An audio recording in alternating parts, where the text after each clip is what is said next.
안녕하세요. 반갑습니다. 거짓 교리에서 깨우고 그리고 마지막 시대를 깨우는 깨어있는 교회 권시현입니다. 오늘은 참 복음과 거짓 복음 구별하기 7번째 방송입니다. 오늘 소 주제로는요, 율법은 열매를 맺도록 예수님께로 인도한다라는 말씀으로 함께 말씀을 나누겠습니다. 로마서 3장 19절부터 20절 말씀 해당되겠습니다. 오늘은 율법의 소극적인 역할과 적극적인 역할에 대해서 한번 알아보겠습니다. 이 로마서의 전체 주제는 이신칭이라고 했습니다. 해당되는 말씀은 로마서 1장 17절 말씀, 복음에는 하나님의 의가 나타나서 믿음에 이르게 하나니 기록된 바 오직 의인은 믿음으로 말미암아 살리라. 이 말씀이 로마서 전체 주제입니다. 이신칭이 믿음으로 말미암아 의롭다함을 받는 걸 말하는데요. 그래서 믿음에 이르게 한다. 이 말은 영어로 하면 from faith to faith, 즉 믿음으로 시작해서 믿음으로 마치는 전 과정이 바로 믿음입니다. 이 믿음의 전 과정을 통해서 마침내 결국에는 의롭다함을, 즉 칭의를 얻는 것을 말합니다. 그러므로 우리는 칭의를 이미 받은 것이 아니라 믿음으로 칭의를 향해 가는 진행형입니다. 그래서 이 부분에 대해서는 나중에 자세히 또 알아볼 것입니다. 로마서 1장 말씀은요, 이방인들의 죄입니다. 이방인들은 영적 수경으로 인해서 우상 숭배를 했고, 또 그 우상 숭배로 말미암아 정욕의 노예가 됐고, 그래서 여러 가지 악한 죄와 부도덕한 죄를 지어왔다라는 내용이고요. 로마서 2장 말씀은 이방인만 죄가 아니다, 유대인들도 너네들도 바로 죄인이다라는 말씀이에요. 그래서 너 자신을 알라, 이방인들 향해서 죄인이라고 이렇게 정죄를 했지만 너 자신도 바로 죄인이다. 그래서 누구든지 행한 대로 심판을 받는다. 유대인이든 이방인이든, 유대인은 율법으로 심판을 받고 이방인들은 양심이 그 죄를 송사로 말미암아 심판을 받을 것이다. 그런데 유대인들은 율법으로 교만해서 그 율법으로 교만한 거의 결과는 너무나 비극적인 것이다. 결국은 마음의 할례를 받는 자가 참 유대인이다라는 말씀이 바로 2장 말씀이에요. 그러니까 마음의 할례를 받아라, 이런 말씀이죠. 그래서 이어서 로마서 3장은 모든 인간은 죄인이다, 즉 유대인이나 할례인이나 모든 인간은 죄인이다라고 시작을 합니다. 그래서 죄인인 인간이 어떤 죄성이 있는가를 쭉 나열해 놓는데, 바로 지난 시간에 우리가 봐왔고요. 오늘은 그러면 율법의 역할이 뭐냐? 자, 오늘 방송과 또 다음 한 번 더 하겠습니다. 그리고 21절부터 31절은 참 복음이 뭐냐? 이런 부분을 쭉 나옵니다. 그래서 오늘 로마서 3장 19절에서 20절 말씀, 율법이 어떤 역할을 하느냐? 라는 내용이 바로 오늘 방송 내용 주제입니다. 여러분, 말씀을 읽을 때 가장 큰 문제는 성경이 무슨 말씀을 하는지 이해를 못하는 경우가 많습니다. 말씀이 이해가 안 되면 은혜가 안 되고 잘못된 믿음이 생성돼서 잘못된 생각과 방향으로 가게 되어 있어요. 특히 성경 중에 로마서만큼 잘못 이해되고 있는 말씀도 없습니다.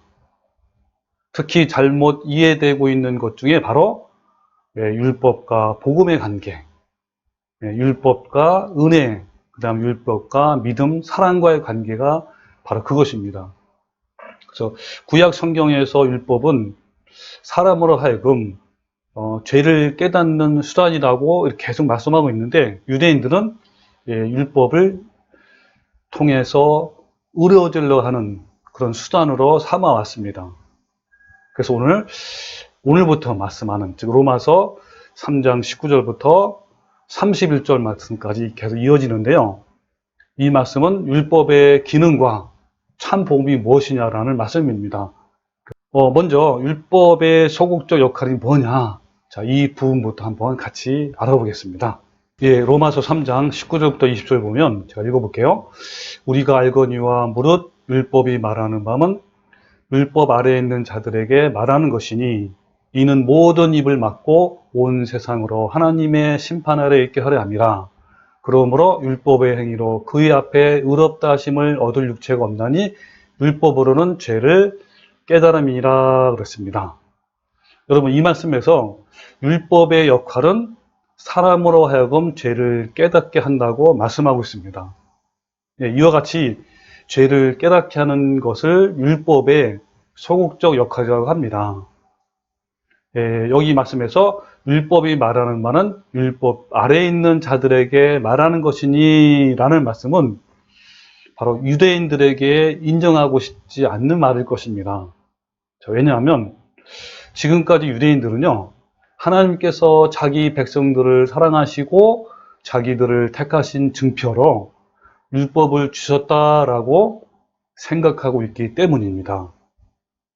그러므로 유대인들에게 율법은 이방인과 유대인들을 구별짓는 사랑의 증표로 여겼습니다. 그런데 여기서 바울은 그 율법을 율법 아래에 있는 자들에게만 해당되는 말씀이라고 정의하고 있는 거예요. 여기서 율법 아래에 있는 자들은 원문으로 해석하면 율법 안에 있는 자들을 말합니다. 그러면 여기서 율법 아래에 있는 자들이란 누구를 말하는 걸까요? 예, 맞습니다. 바로 유대인들을 가리킵니다. 그러므로 율법은 이방인이 아니라 유대인들에게만 해당되는 말씀이에요. 그러면 왜 유대인들에게만 율법을 주셨습니까? 예, 바로 유대인들에게만 주신 율법은 그들이 하나님의 심판 아래에 있다는 것을 알리기 위함인 거예요. 즉, 심판 아래에 있다는 것을 깨닫기 위해서 하나님이 특별하게 유대인들한테 율법을 주신 겁니다. 그런데 이방인들에게는 양심이 율법의 역할을 대신하는 거예요. 그 말씀이 바로 로마서 2장 말씀에 있습니다. 즉, 양심을 문서한 것이 바로 율법이에요. 그래서 이방인에게는 곧 양심이 율법입니다. 유대인들이 율법을 통해서 죄인임을 깨달은 것처럼 우리 이방인들은 하나님이 주신 양심을 통해서 죄인임을 깨달을 수 있게끔 했습니다.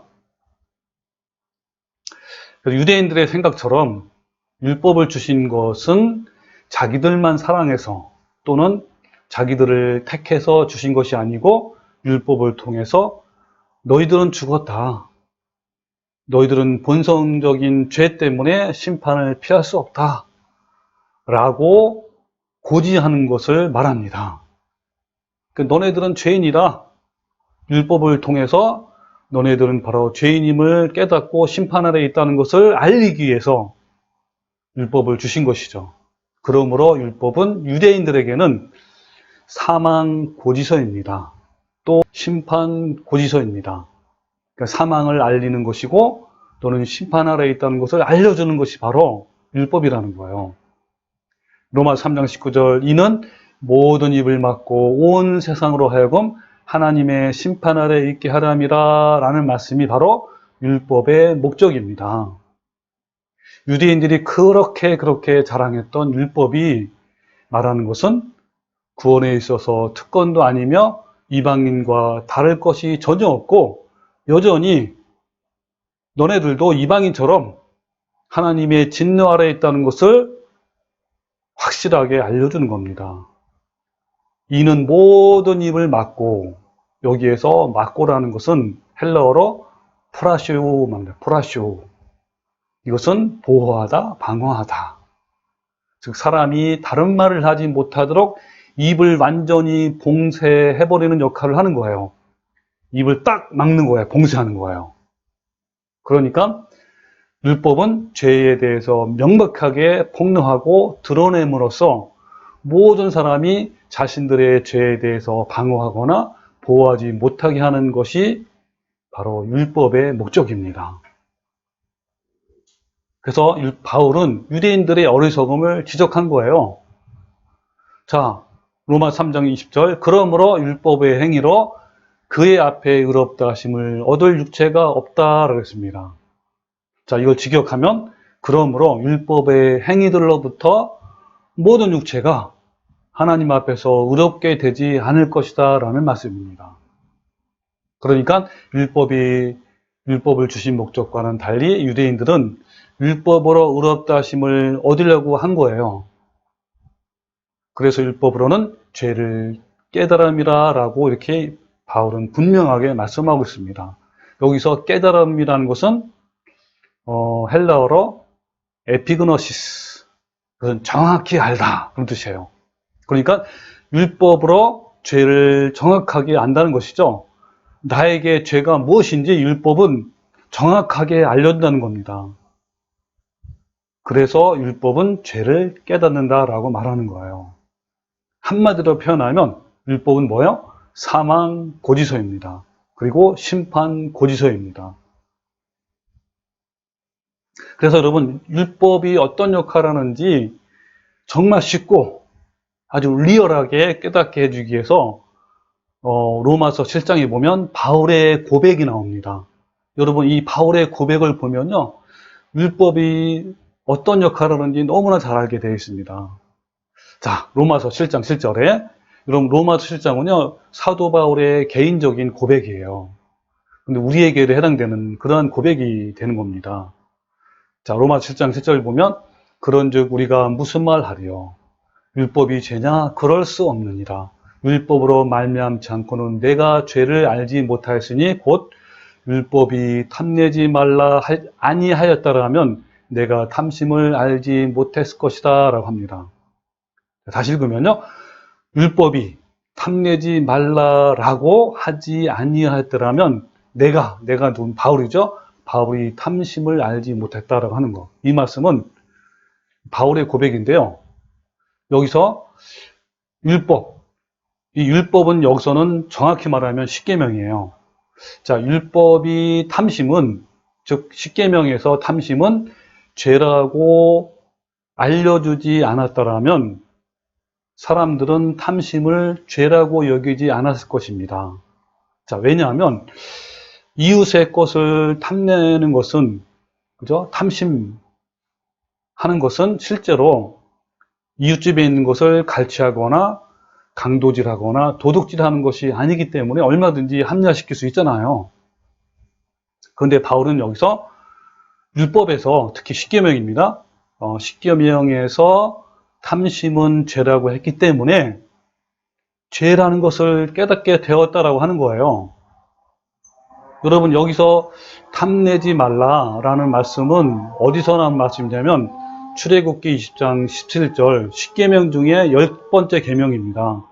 내 이웃의 집을 탐내지 말라. 내 이웃의 아내나 그의 남종이나 그의 여종이나 그의 소나 그의 낙이나 무릇 내 이웃의 소유를 탐내지 말라 라는 이 10계명 중, 10계명 중에 10번째 해당되는 말씀을 가지고 율법이다, 율법. 그래서 이 율법에서 탐심은 죄라고 했기 때문에 사도 바울은 이 탐심, 그러니까 실제로 도둑질하거나 갈취하거나 강도질하지는 않았지만 탐심하는 그 마음 자체가 바로 죄이구나라는 것을 율법은 깨달았다라고 고백을 하는 거예요. 여러분, 여기서 한 가지 짚고 넘어갑시다. 여러분, 여기서 바울은요, 십계명이라는 율법을 통해서 자신이 죄인임을 깨닫게 되었다라고 고백하는 거 아닙니까? 여러분, 그래서 우리는요, 율법의 정체성을 잘 알아야 됩니다. 여러분, 율법을 구약 성경에는 어떻게 말하냐면요, 율법이 나오잖아요. 율법은 구약 성경 전체를 말하기도 하고요. 또 구약 성경 중에 모세오경만 가지고 율법이라고 말하기도 합니다. 근데 또 모세오경에는요, 613가지의 조항들이 있어요. 그 중에 248개는 이거 하라라는 조항이고요. 365개는 하지 말라라는 율법 조항입니다. 자, 이것의 대표적인 것이 바로 뭐냐면 십계명이에요. 그러니까 여러분, 율법하면 십계명을 떠올려야 됩니다. 그리고 율법을 두 개로 또 나누기도 합니다. 하나는 도덕적 율법과 또 하나는 의식적 율법을 두 개로 나눕니다. 여기서 의식적 율법은 구약 성경에 많이 나오는 제사법이에요. 예를 들면 뭐 속건제, 속죄제, 화목제, 뭐 번제, 희생 이런 것들이 전부 다 이런 의식들이 바로 제사법을 말합니다. 자, 이러한 그 율법이 있는가 하면 도덕적 율법이 있습니다. 그런데 여기서 로마에서 나오는 율법은요, 도덕적 율법을 의미하는 거예요. 이것의 대표가 바로 뭐냐면 십계명입니다. 여러분, 로마에서 나오는 율법의 대표는 십계명이기 때문에 여러분 앞으로 그렇게 이해하면 좋습니다. 아, 율법을 십계명이구나 라는 것을 생각하고 들으면 너무너무 편해요. 이해가 잘 됩니다. 그래서 여러분 앞으로 율법에 대한 얘기 나오면 십계명이라고 이렇게 제가 말을 바꿀게요. 아, 그럼 십계명은 율법이라는 것을 여러분이 이해를 하면 되겠습니다. 자, 어쨌든 여러분, 남의 것에 탐심을 품는 자는, 즉 탐심하는 거죠. 도덕질과 같다고 십계명에서 법으로 규정했기 때문에 탐심 자체가 죄라는 것을 사도 바울은 알게 됐다는 겁니다. 여러분도 마찬가지죠. 여러 물건이라든지 또는 여러분 탐심하는 마음이 있잖아요. 실제로 도둑질하거나 강도질은 안 했지만 그것을 지속적으로 이렇게 탐심하는 마음, 그 탐하는 마음이죠. 이것만 가지고도 바로 여기 십계명에는 뭐라고 나왔습니까? 죄인이라고 분명히 나왔습니다. 그래서 바울은 이걸 통해서 알게 되었다는 것이죠. 자, 로마 7장 9절에 보면 전에 율법을 깨닫지 못했을 때는 내가 살았더니 계명이 이름에 죄는 살았고 나는 죽었도다 라는 말씀이 있습니다. 여기 계명은 십계명이에요. 그러니까 바울 개인적인 고백이지만 이 말씀도 우리에게 동일하게 해당이 됩니다. 그러니까 바울이 십계명의 역할을 깨닫지 못했을 때에는 그 자신이 막 살아 있었어요. 이 바울은요, 가마리엘 문화에서 수확한 최고의 율법사였습니다. 그럼에도 불구하고 십계명의 율법을 깨닫지 못한 거예요. 사실 바울은 심판 고지서, 즉 사망 고지서로서의 율법이 아니라 다른 바리새인들처럼 지키는 율법, 지키는 십계명을 배운 거예요. 즉 십계명을 지키면 의에 이르고 구원을 받는다라고 배운 것입니다. 그렇게 알고 온 거예요. 바울의 율법인 십계명의 역할을 깨닫게 된 것은 복음을 받은 후였습니다. 복음을 받고 깨달은 거예요. 그래서 비로소 율법인 이 십계명도 깨닫게 된 것이죠. 여러분, 지키는 율법을 행할 때에는 바울은 자신이 막 살아있었어요. 자아가 살아있었습니다. 그 속에 죄들은 여전히 처리되지 않고 살아있었습니다. 이런 상태에서 이 율법인 십계명이 자신에게 적용을 시켜보니까, 적용이 되다 보니까 죄는 점점점 살아나고 나는 죽은 거예요. 자, 이것을 고백한 겁니다. 즉, 탐심과 정욕의 죄성이 살아있는 상태에서 탐심하지 말라라는 율법인 십계명이 바울에게 적용이 되다 보니까 죄는 더욱 드러나고 율법은 그 죄로 말미암아 사망과 고통 가운데 놓이게 됐다는 것을 깨닫게 된 거예요. 그래서 바울은 다음과 같이 죄와 사망의 고통을 고백합니다. 신음을 합니다.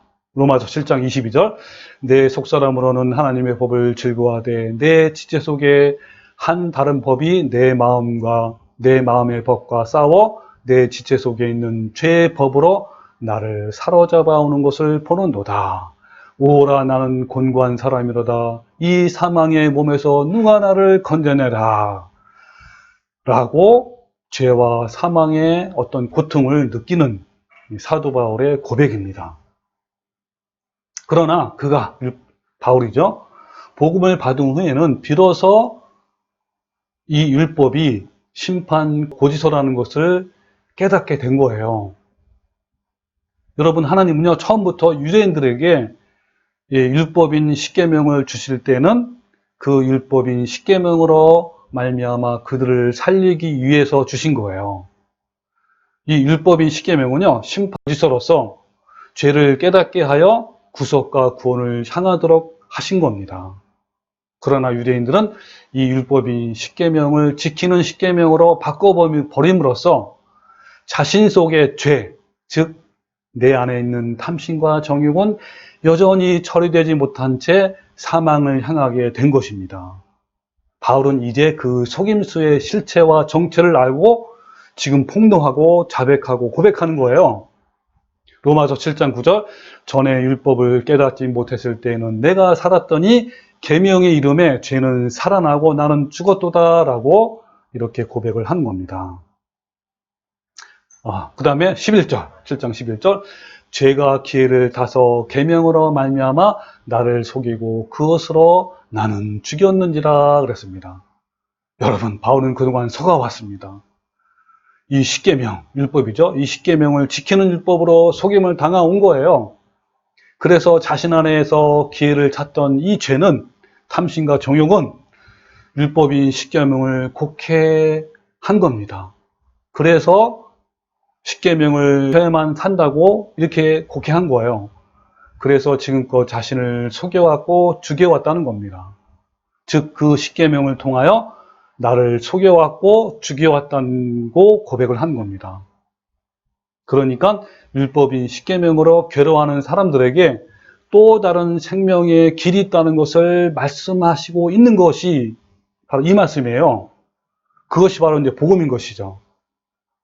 즉 뭡니까? 율법인 십계명이 그 어떤 역할을 하냐면 바로 복음을 깨닫게 하긴, 복음으로 나가게 하는 역할을 한다는 겁니다. 이것이 바로 율법의 적극적인 역할입니다. 여러분, 율법인 십계명의 행위로 의롭다함을 받고 구원을 받으려는 부류가 바로 유대인뿐만 아니라 대부분 오늘날 교인들에게도 똑같이 해당이 되는 거예요. 이런 현상은 여러분, 한 번 구원은 영원하다고 믿는 사람이나 영원하지 않다라고 믿는 사람이나 다 모두 여기에 해당이 됩니다.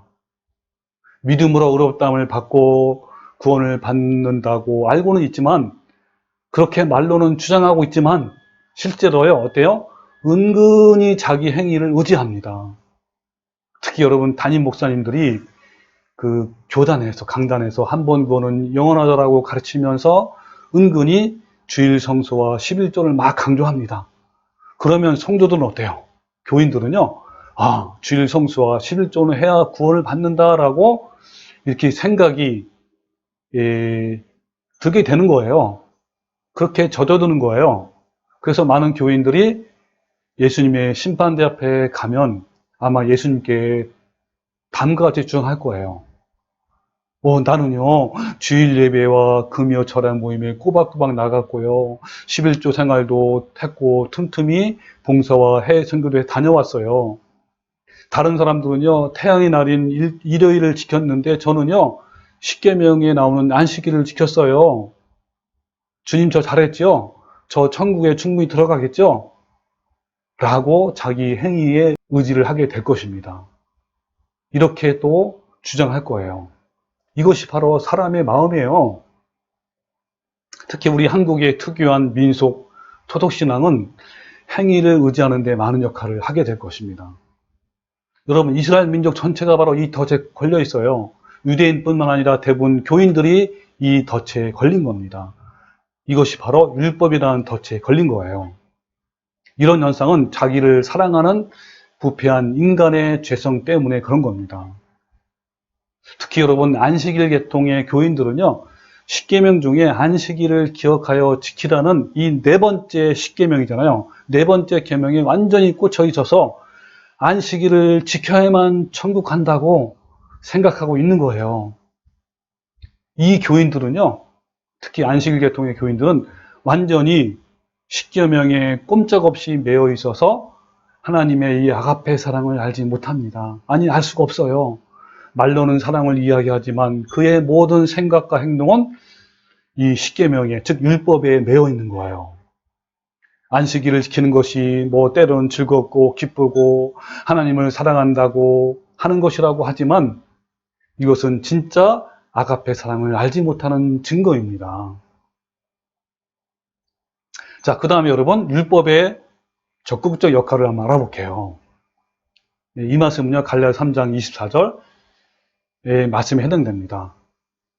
즉, 율법인 십계명, 이 자체가 나쁜 것은 결코 아닙니다. 율법인 십계명은 선한 것이며 믿음으로 이끄는 몽학 선생이라고 말씀하고 있습니다. 자, 갈라디아서 3장 24절, 이같이 율법이 우리를 그리스도께로 인도하는 초등교사가 되어, 전에 성경에는 몽학 선생이 되어라고 합니다. 여러분, 이 몽학 선생, 초등교사는요, 헬라어로 하면 파이다 고고스입니다. 이 파이다 고고스는요, 가르치는 자가 아니라 데리고 가는 종을 말합니다.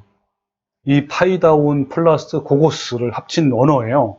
이 파이디오는 7세부터 9세의 어린아이입니다. 어린아이. 그리고 고고스는 이끄는 걸 말합니다. 그러니까 이 파이다 고고스는 몽학 선생이나 초등교사처럼 가르치는 자가 아니에요. 잘못 해석이, 우리나라는 잘못 번역이 된 거예요. 그러니까 이 파이다 고고스는 선생님이 아니라, 즉 가르치는 선생님이 아니라 길을 잘 모르는 7살이나 9살 된 어린아이를 학교까지만 데려다 주는 역할을 하는 종을 말합니다. 절대로 가르치는 자가 아니에요. 그러므로 율법인 십계명의 역할은 직접 복음을 가르치는 것이 아니라 율법의 목표인 예수님께로 데리고 가는 역할을 하는 것뿐이에요. 그래서 로마서 7장 4절, 그러므로 내 형제들아 너희도 그리스도의 몸으로 말미암아 율법에 대하여 죽임을 당했으니 이는 다르니 곧 죽은 자 가운데서 살아나신 이, 여러분 죽은 자 가운데서 살아나신 이가 누굽니까? 예수님이죠. 예수님께로 가서 우리가 하나님을 위하여 열매를 맺게 하려 함이라 그랬습니다. 그렇습니다. 율법인 이 십계명은요, 우리가 예수님께로 향하도록 하여 열매를 맺게 하기 위한 거예요. 곧 율법인 이 십계명은, 율법은 우리가 살아있는 동안 구속력을 가지고 계속 우리를 따라다니며 죄인이라는 것을 고발합니다. 그래서 이것 때문에 우리는 더욱 누구한테로 갑니까? 예수님께로 가게 되어 있어요. 왜요? 이 십계명과 율법은요, 우리는 너는 죄인이다, 너는 죄인이기 때문에 심판을 받는다라고 계속해서 고발합니다. 너무 괴롭잖아요. 그러니까 우리 그런 괴로움을 가지고 누구한테 가는 겁니까? 예, 주님께로 가는 거예요, 예수님께로. 그래서 그 결과 열매를 맺게 된다는 뜻입니다. 이 율법인 십계명의 구속력은 그 구속력이 완전히 끝날 때까지, 즉 예수님께로 가서 열매를 맺을 때까지 계속 우리를 향해서 율법은 심판을 고지하고 죄인임을 고지하는 거예요. 이 율법인 십계명은요, 죄인에게 계속 심판을 고지하는데 성도들은 이것 때문에 더욱 예수님께로 향하는 거예요. 즉 탐심과 정욕을 못 받기 위해서 십자가에 날마다 가는 겁니다. 그래서 어때요? 점점점 열매를 맺는 거예요. 점점점 예수님의 성품을 닮아가고요, 거룩함을 이루는 겁니다. 사랑과 인애와 자비와 긍휼의 열매를 맺는 거예요. 즉 우리는 죄사함을 받고 구속을 받았지만 율법인 십계명을 통해서 여전히 내 마음에는 탐심과 정욕이 그대로 살아있구나, 그래서 심판받을 죄인이구나, 이걸 깨닫게 되는 거예요. 그래서 우리는 날마다 예수님의 십자가로 가서 탐심과 정욕을 날마다 못 받고 예수님께 열매를 맺는 겁니다. 예수님의 성품을 맺는 거예요. 날마다 예수님의 십자가 앞에 가게 되는 원동력은 바로 내가 타락하고 부패한 죄성이 있는가, 죄인인가 깨닫는 것에 달려 있습니다. 이 역할을 하는 것이 바로 뭐라고요? 예, 바로 율법이고 십계명이에요. 그때 우리는요, 탄식과 애통하는 마음으로 날마다 주님의 십자가로 달려가는 겁니다. 그래서 나의 악한 본성을 늘 깨닫고 상한 심령으로 통회하면서 예수님의 십자가로 나가는 자입니다. 거기서 내가 날마다 죽는 거예요. 시편 34편 10절에 여호와는 마음이 상한 자를 가까이 하시고 충심으로 통회하는 자를 구원하시는도다 그랬습니다. 또 시편 50편 10절에 하나님께서 구하시는 제사는 상한 심령이라 하나님이여 상하고 통회하는 마음을 주께서 멸시치 아니하신다 그랬습니다. 우리 자신이 악하고 부패한 죄인임을 깨닫지 못해서 상하고 통회하고 애통하는 마음을 잃어버리면, 그래서 날마다 주님의 십자가에 가지 아니하면 절대로 예수님의 품성인 사랑이 내 마음에 부어지고 심겨지지 아니해서 아름다운 성령의 열매를 맺지 못하는 겁니다. 여러분, 가장 복 있는 사람은요, 이런 십계명 율법을 통해서 나의 약한 본성을 늘 깨닫고 상한 심령으로 통회하면서 예수님의 십자가로 나아가는 자입니다. 거기서 날마다 옛 자아가 죽는 거예요. 그래서 마침내 열매가 맺어지면 율법은, 십계명은 더 이상 우리에 대해서 구속력을 갖지 못하게 됩니다. 그러므로 율법은요, 폐기된 것이 아니에요. 예수님으로부터 맺는 열매는 십계명을 뛰어넘습니다. 여러분, 이 뛰어넘는 부분에 대해서는 다음 방송에 자세히 제가 말씀을 드릴게요. 이 율법인 십계명은요, 우리가 옛사람, 특히 탐심과 정욕이 살아있다는 것을 증명하고 사망, 심판임을 고지하는 거예요. 그 결과 우리는 예수님께로 더 가까이 가게 해서 결국은 성령의 열매를 맺게 하는 겁니다. 이 중요한 역할을 하는 것이 바로 율법입니다. 십계명입니다. 그래서 로마 3장 31절에 그런즉 우리가 믿음으로 말미암아 율법을 파기하느냐? 그럴 수 없느니라. 도리어 율법을 굳게 세운다라고 말씀하고 있는 겁니다. 여러분, 여기서 예수님께서 맺게 하시는 열매는 바로 성령의 9가지 열매예요. 갈라디아서 5장 22절에 오직 성령의 열매는 사랑과 희락과 화평과 오래 참음과 자비 양선과 충성과 온유와 절제니 이 같은 것을 금지할 법이 없느니라 그렇습니다. 여러분, 이 9가지 성령 열매는 바로 예수님의 성품이고 하나님의 거룩한 형상입니다. 이 9가지를 한 단어로 말하면 아가페, 사랑이에요. 이 사랑 안에 8가지 성품이 다 포함되어 있습니다. 그러므로 여러분, 아가페 사랑을요, 또 나누면요 15가지로 나눌 수가 있습니다. 그것이 바로 고린도전서 13장 4절에 나오는 말씀이에요.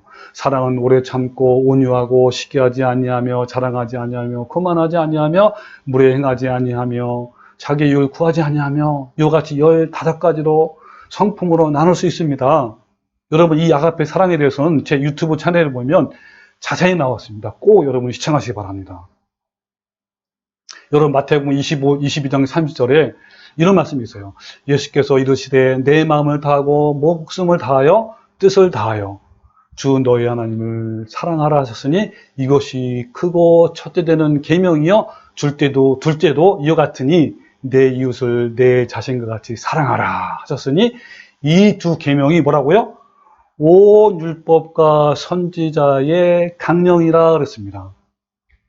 여러분요, 가장 큰 계명이 바로 사랑입니다. 예수님의 성품이에요. 이것이 바로 온 율법과 선지자의 강령입니다. 그래서 로마서 13장 10절에 사랑은 이웃에게 악을 행하지 않으니 그러므로 사랑은 율법의 완성이라고 그랬습니다. 여러분, 사랑이 율법의 완성입니다. 근데 어떻게 다시 율법으로 돌아갑니까? 어떻게 안식일을 지켜야만 천국 간다고 합니까? 어떻게 율법에 있는 말씀을 지켜야 어렵다고 합니까? 아닌 거예요. 사랑은 율법의 완성입니다. 가장 큰 계명은 바로 사랑입니다. 사랑 없이는 아무것도 아닌 거예요. 그 사랑을 구체적으로 표현하면 아까 제가 말씀드린 15가지인 거예요. 이 아가페 사랑은요, 인간적인 사랑과 전혀 다릅니다. 부패한 내 마음에서 나오는 인간적인 사랑은 순간적이고 이기적이며 감정적이고 진리와 정의를 거스르기도 하며 목적을 이루지 못할 때는 막 돌변합니다. 인간적인 사랑은 연습과 훈련을 통해서 가능하지만 이 아가페 사랑은요, 내 속에서 나오는 사랑이 아닌 거예요. 우리는 사람에게 선한 것이 나올 수가 없습니다. 이 아가페 사랑은 죽음에서 나오는 거예요. 예수님께서 십자가에서 보여주셨듯이 그 사랑은 십자가의 죽음에서 나온 겁니다. 마찬가지로 우리도 우리의 탐심과 육체의 정욕을 십자가에 못 박을 때 그 사랑의 성품이 우리 안에서 나오는 겁니다. 이 아가페 사랑에 대해서는 제 유튜브 채널에 자세히 나왔습니다. 다시 한번 강조합니다. 꼭 시청하세요. 자, 여기까지 마치고요. 여러분, 다음 방송에는요, 이 같은 것을 금지할 법이 없느니라 그랬잖아요. 이 말씀 뭐냐면, 이 같은 것이 뭐냐면, 성령의 9가지 열매예요. 즉, 사랑의 열매입니다. 이 사랑의 열매를 반대할 율법이 없다. 즉, 사랑을 반대할 십계명이 없다라는 겁니다. 다시 말하면, 사랑은 십계명을 뛰어넘는 거예요. 율법을 뛰어넘는 겁니다. 이 말씀에 대해서 여러분, 다음 시간에 자세히 다룰게요. 이 부분을 이해하기 쉽게 여러분, 부부의 관계를 비유를 줄 겁니다. 부부관계를 잘 이렇게 이야기를 만들어서 또 재미있게 만들어서 여러분 설명할 거니까요. 여러분 다음 시간 꼭 기대하시기 바랍니다. 자, 감사합니다.